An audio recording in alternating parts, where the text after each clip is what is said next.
Hello? Glad we're all awake right now. Got a lot of hellos back. I want to welcome you to our Learning Retirement Summer Series. This is going to be a dramatic presentation of the history of Juneteenth and 7 greats in Black history. This will be presented by Michael Connor. He is a retired history of theater arts, a professional actor, playwright, and director at Livingston College. Mr. Connor is a Charlotte native. He is a graduate of Shaw University and holds a master's degree in theater and drama from Indiana U. He is on the board of directors at the Hugh Torrance House and Store in Huntersville. He gives a tour every Sunday there. Mr. Connor teaches Sunday school at Hunter's Chapel United Methodist Church, where his great-grandfather, John Connor, was a founding member. The church is located on John Connor Road in Cornelius and named after his grandfather. As you know, he gave a presentation last year at this time on the Connor family in Mecklenburg County. And of course, John was my neighbor and Jackie Russian's neighbor. We knew him well. So, John, welcome to the Pines.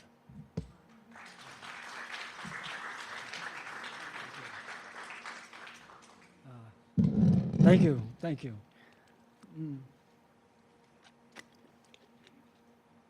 What I want to do first is this poem by James Weldon Johnson. James Weldon Johnson wrote the Negro National Anthem, Lift Every Voice and Sing, along with his brother Rosamond Johnson.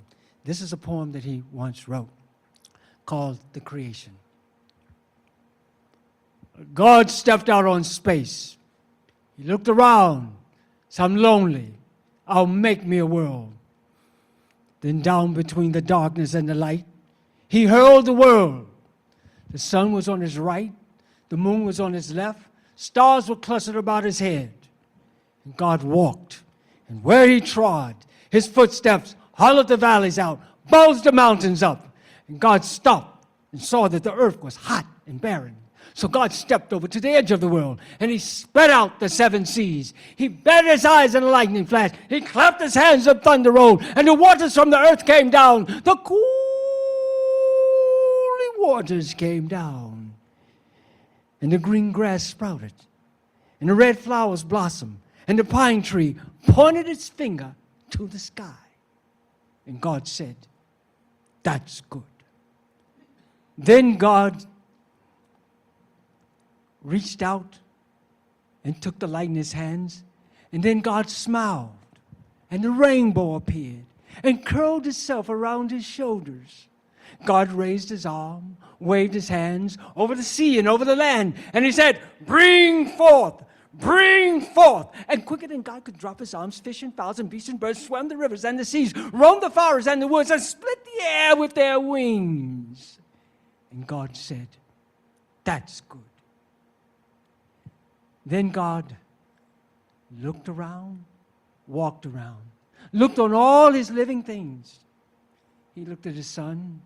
He looked at his moon. He looked at his little stars. He looked on all his living things. And God said, "I'm lonely still." So God sat down where he could think. By a deep, wide river, he sat down. With his head in his hands, God thought and thought till he thought, "I'll make me a world, and I'll make me a man." Up from the bed of the river, God scooped the clay. Down by the bank of the river, he kneeled him down. And there the great God Almighty, who fixed the sun in the sky, who flung the stars in the far corners of the night, this great God, like a mammy bending over a baby, kneeled down in the dust, toiling over a lump of clay, till he shaped it into his own image. And into it he blew the breath of life, and man became a living soul. Amen. Amen.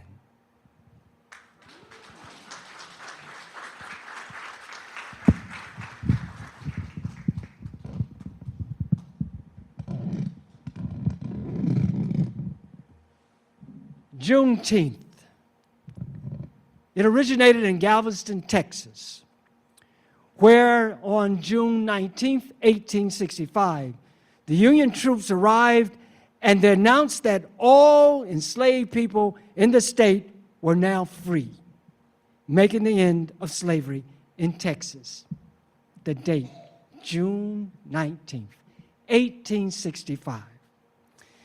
It was Union General Gordon Granger when he arrived in Galveston, Texas, and issued General Order Number 3, officially declaring the end of slavery in that state. Black Texans began celebrating it June 19, 1866, and it spread to other cities in the United States. However, Texas made it a state holiday in 1979. Eventually, in 2021, it became a national holiday, designated as a federal holiday. Why did it take so long? Some people said, well, they needed to make sure that they got enough cotton picked before they ended it. That's the word that goes around. And you think about it, Lincoln said the Emancipation Proclamation in what? 1863. Did it take so long? My great-great-grandmother, Margaret Graham, was a free person of color in 1863, living probably in Denver at that time. Today, we're going to talk about 7 great blacks in history. Most of these men were orators. And the first one we're going to do is Nat Turner. Nat Turner had a revolt in Southampton, Virginia. And this revolt ended up making people in North Carolina, Virginia, and other places outlawing that it was against the law to teach a slave how to read and write. But did you know some slaves taught themselves how to read and write? Frederick Douglass was one of those. George Moses Horton from North Carolina, a first black published author in this area up near Chatham County, taught himself to read and write. Okay, this is Nat Turner. I was 31 years of age, the 2nd of October last, born the prophet of Benjamin Turner. A circumstance occurred which made an indelible impression on my mind. Being at play with other girls and boys, I was telling them something which my mother, overhearing, said had happened to me before I was born. I stuck to my story, however, and related some other incidents, which went in her opinion to confirm it. Others being called upon were greatly astonished, and caused them to say in my hearing, I would surely be a prophet. I studiously avoided mixing into society. I wrapped myself in fasting and in prayer. I obtained the influence of the minds of my fellow servants, not by conjuring and such like tricks, for to them I spoke of these things with contempt, but by the communion of the Spirit. They believed, said my wisdom came from God. About this time, I had a vision. I saw black spirits and white spirits engaged in battle. The sun was darkened. Blood flowed in streams. And I heard a voice saying, such is your luck. Such you are called to see. Let it come rough or smooth, but you must surely hear it. I communicated the great work laid out for me to do. It was quickly agreed that neither age nor sex was to be spared. It was my object to carry terror and devastation to wherever we went. We killed Mrs. Waller and 10 children. Then we started for Mr. William Williams. Mrs. Williams fled, but she was pursued, overtaken. After showing her the mangled body of a lifeless husband, she was told to lay down by his side, where she was shot dead. 5 or 6 of my men were wounded, but none left on the field. Finding myself defeated, I gave up all hope for the present. I was taken a 4th night in a little hole they dug out with my sword. I am here, loaded with chains, willing to suffer the fate that awaits me. Nat Turner was hung in 1831. He was 31 years of age.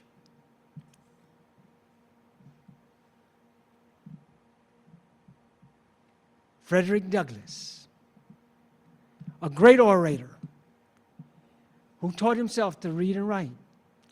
He was born of an enslaved mother and a white father. He never saw his mother but once or twice in his lifetime. She was about 12 or 20-something miles away from where he was enslaved. His grandmother actually reared him. He eventually escaped to the north and became a fugitive. He even went to London, where they wanted to pay for his freedom. But the abolitionists said, no, if they do that, they're saying slavery is okay. So he didn't get free. But they said, how is this man so eloquent? Why does he talk so brilliant? I mean, he can't be a slave. He doesn't have any degrees. Frederick Douglass took off his shirt and turned his back, where you saw the whips on his back. He said, that's my degree. He came back to the United States and he wrote the North Star, and he wrote his autobiography. He said this speech in 1856, July 4th, on the Independence Day. What remains to be answered is that slavery is not divine. God did not establish it. Our doctors of divinity are mistaken, that which is inhuman cannot be divine. Who can reason such a proposition? They that can, may. I cannot. The time for such argument is past. Oh, had I the ability to reach the nation's ear, today I would pour out a fiery stream of biting ridicule, blasting reproach, withering sarcasm, and stern rebuke. For it is not light that is needed, but fire, not the gentle shower, but thunder. We need the storm, the whirlwind. The feeling of the nation must be quickened. The conscience of the nation must be roused. Propriety of the nation must be startled. And its crimes against God and man must be proclaimed and denounced. What? To the American slave is your 4th of July? I answer, a day that reminds him above all the other days of the year the gross injustice and cruelty to which he's constant victim. There is not another nation on earth guilty of practices more shocking and bloody than the people of the United States at this very hour.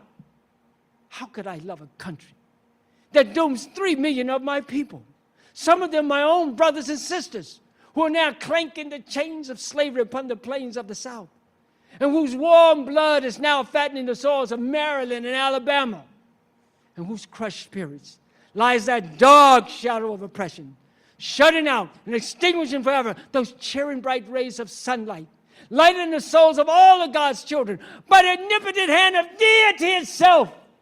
How could I love a country thus cursed, thus bedewed with the blood of my brethren? I have not, I cannot have any love for this country as such, or for its Constitution. Frederick Douglass.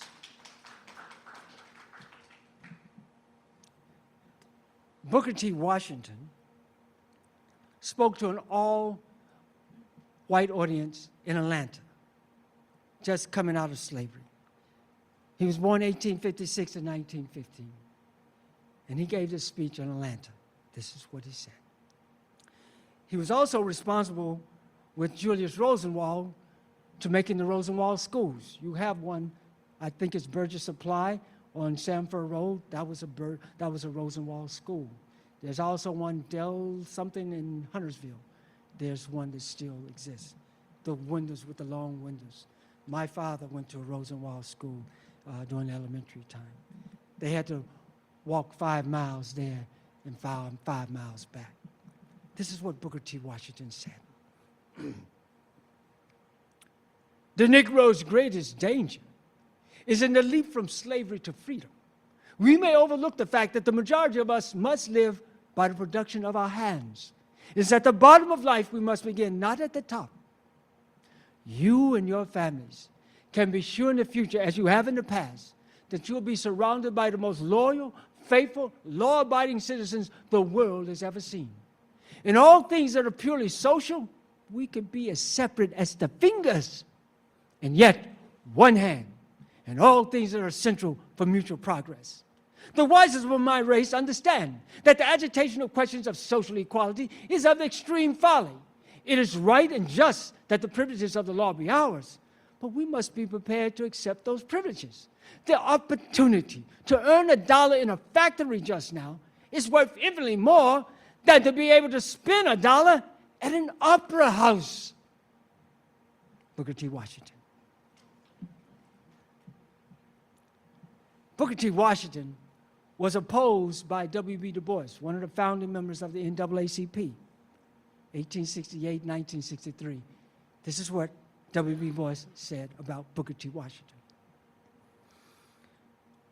One hesitates to criticize a life beginning with so little has done so much, and yet one must speak with all sincerity and utter courtesy of the mistakes and shortcomings of a Mr. Booker T. Washington.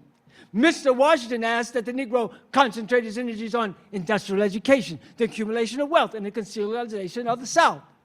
We do not expect that the free right to vote, to enjoy civic rights, will come at a moment. We do not expect to see the bias and prejudice of years disappear at the blast of a trumpet. But we are absolutely certain that the way for people to gain their reasonable rights is not by voluntarily throwing them away and insisting that they do not want them, that the way for people to gain respect is not by continually belittling and ridiculing themselves. To the contrary, Negroes must insist, in season and out of season, that voting is necessary for modern manhood, that color discrimination is barbarism, that black boys need education as well as white boys. W.B. Du Bois. Marcus Garvey was president of the United Negro Improvement Association. He had this move, let's go back to Africa. He even had a starship, but we know eventually what happened. They exiled Marcus Garvey and sent him back to Jamaica. He was from Jamaica, and this is what Marcus Garvey had to say. He was a forerunner of the black Muslims. We are too large and are great in numbers not to be a great people and a great race. We are the descendants of a suffering peoples. We are the descendants of a people determined to suffer no longer. If Europe is for the Europeans, then Africa should be for the black peoples of the world. We are not asking all the Negroes to move back to Africa. No, no, no, no. But we must send our scientists, our mechanics, our artisans. Let them build railroads. Let them build the other institutions necessary. And when they are constructed, the time will come for the command to be given, come home. The time has come for the Negro to take his own initiative. No more fear. No more cringing. No more sycophantic begging and pleading.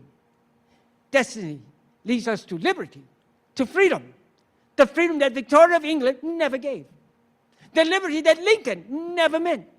Look, this freedom, this liberty will see us men among men, will make us a great and powerful peoples. Marcus Garvey.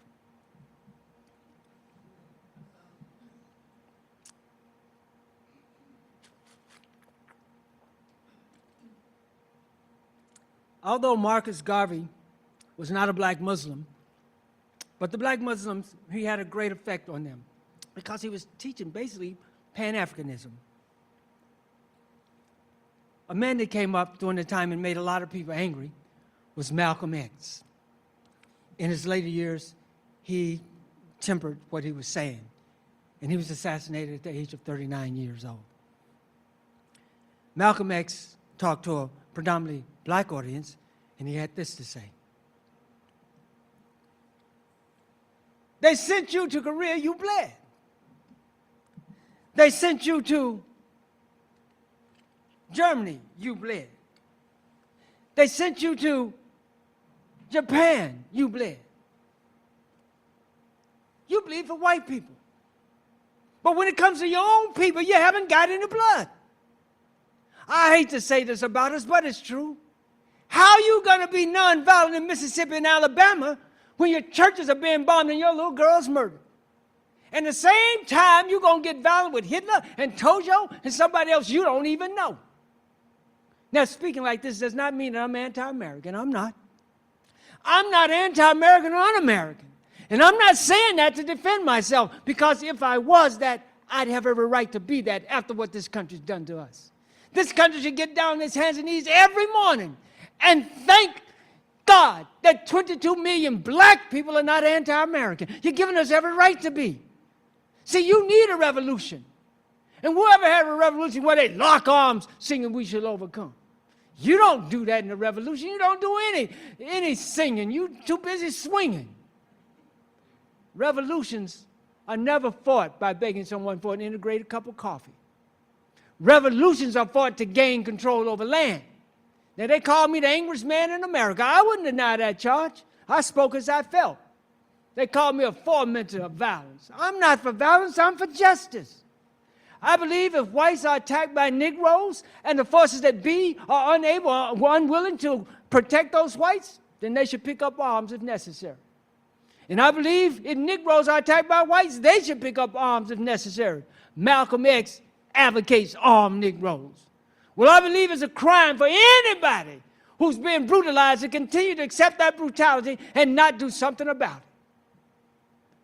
Now, I've tried in every speech I've given to define my new position regarding white people. I'm not against the good, well-meaning white people. I learned there are some. I learned that all white people are not racist. My fight is against, and my argument is against these races. And I believe Negroes have a right to defend themselves against these races by any means necessary. Now today you have a people that know what they want. Using democracy and all these other flowery words, they know what they're supposed to have. And they themselves are creating another generation that will not only know what it wants and what it should have, but be willing to do whatever necessary to see that what they should have materializes immediately. Thank you.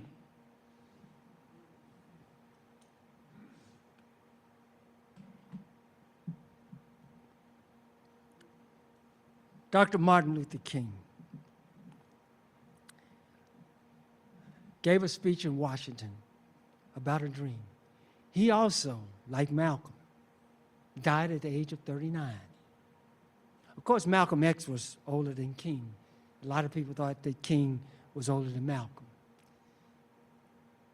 But King saw this dream, and once it was over, and as he go through the rest of his years, he was saying maybe that dream was a nightmare. But that dream inspired and motivated a country to start changing. Ladies and gentlemen, the Reverend Dr. Martin Luther King's speech. I'm happy to join with you today in what will go down in history, one of the greatest demonstrations of freedom in the history of our nation. 100 years later, the Negro still is not free.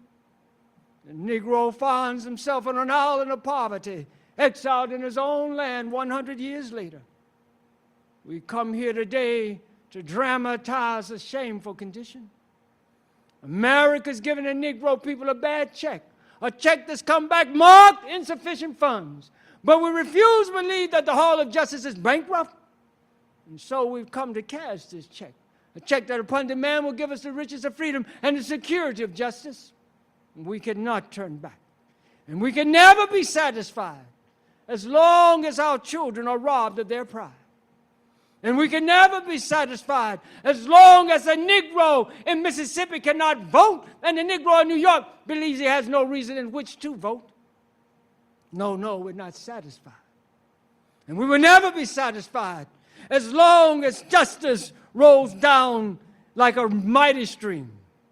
We will never be satisfied until justice rolls down like waters and righteousness like a mighty stream.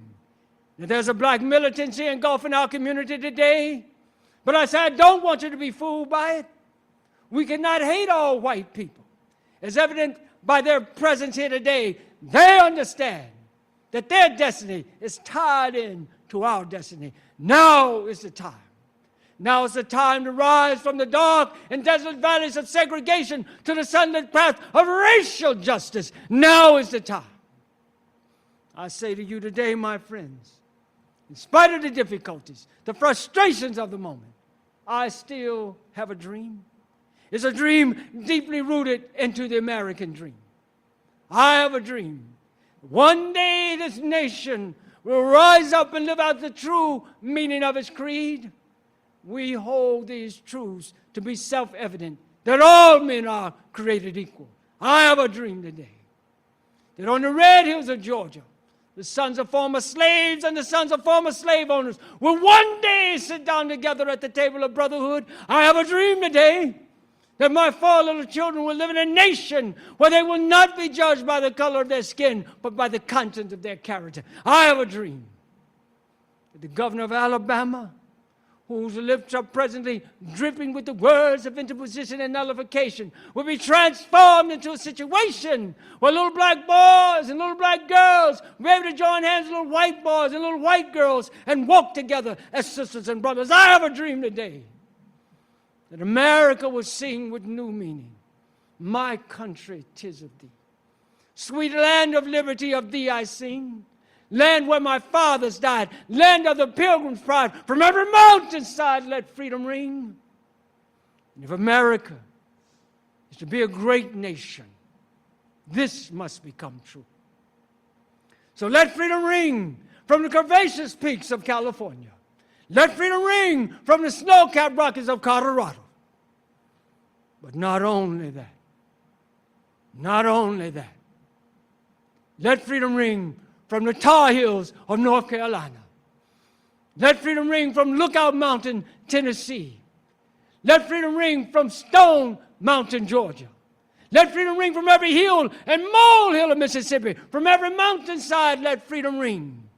And when we let freedom ring, when we let it ring from every village and every hamlet, from every state and every city, we will be able to speed up that great day when all of God's children, black men and white men, Jews and Gentiles, Protestants and Catholics, will be able to join hands and sing the words of the old Negro spiritual. Free at last! Free at last! Thank God Almighty, we're free at last.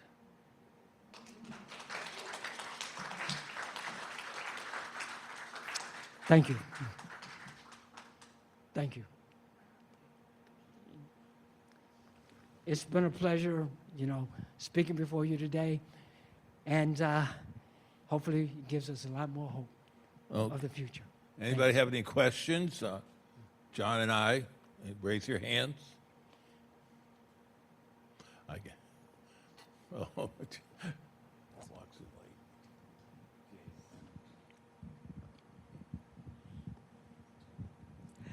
what have you seen in your personal life?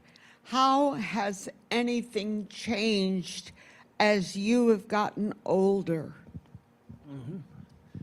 Well, the things that have changed in my life, I grew up in Charlotte, so it was a segregated school system.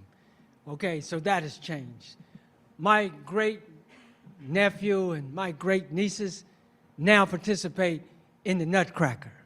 They have more advantages than I had. When I was coming up, the Charlotte Little Theater was not something that I could go to. Those things have changed. The stories that are being told have changed. People are opening up and telling things now, where grandmothers did not sit down with their child and tell them about what their life was like. That's changed. They're telling them what their life was like, because had it not been for them, we wouldn't be here. Yeah. How many of your relatives graduate from Davidson? I have 2 relatives that graduated from Davidson. And one of them is the director of the FDA, another one is a criminal attorney in Charlotte. With your background in theatre, tell me what you think about the production Hamilton. Okay. Hamilton is very interesting, and I like the diversity that they used in it, because there was a person that was a free person of color named William, I think it was William Hamilton. He was like Hamilton's son, and he was part of the AME church, and they weren't getting folk promoted to bishop. So they broke away from the AME church, and they started their own church, the AME Zion Church. The first bishop of that was Varick, and so he was also connected to this white man, but he also was connected to this black congregation. And so that is why I like Hamilton, because in it, the diversity that they show in the musical is true. It's not that they randomly pick people, say, no, you got no. It was like, no, that's the way it was back then anyway. Okay? Okay.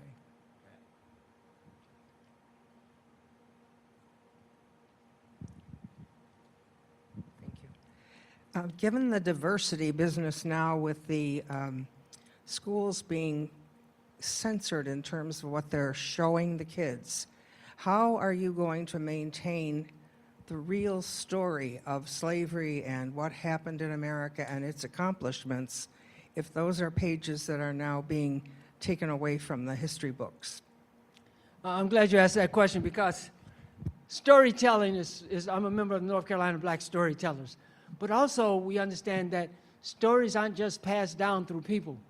There's the movies. Tyler Perry has written some shows that kids look at and say, oh, this is part of the history. And some of it is when you look at the 888 and things like that. You cannot erase the footprints that we've had here in America. Because if you erase our footprints, the very grounds that houses are built on wouldn't be there. The clothes, the cotton that was picked way back then wouldn't be there. When you erase us, you erase the cultivating of America. You erase some of the agriculture in America. And those stories the kids may not be learning in school, but if they got parents and if they actually look at PBS and if they actually go out and seek these things, they will find them. HBCUs are still present in America. And matter of fact, when I was going to Shaw University, it wasn't called an HBCU. It was just another university. Because we got into universities because of the education we got there. But yeah, we do have those pockets where some people may forget that we existed, because you go to certain cities in America, some of us aren't there. It's maybe 1%, if that many, But the thing is, it doesn't stop us from moving forward. It doesn't stop us from not to forget our footprints that are already there. So we are just as much a part of this United States as anybody else. And as long as we know that, we will keep going forward. Now, it may not happen tomorrow, and it may not happen in mass, but it is happening. I mean, it's like the butterfly. When he does that, he changes the whole world. Just that little flicker. And we have to understand that it may take a lot of flickers, but we're still on the move. Thank you.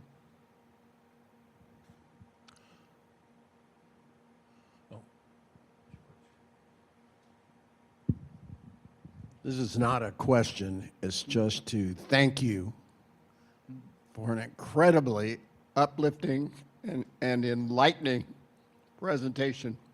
Thank you. Wonderful. Thank you. Thank you. Thank you.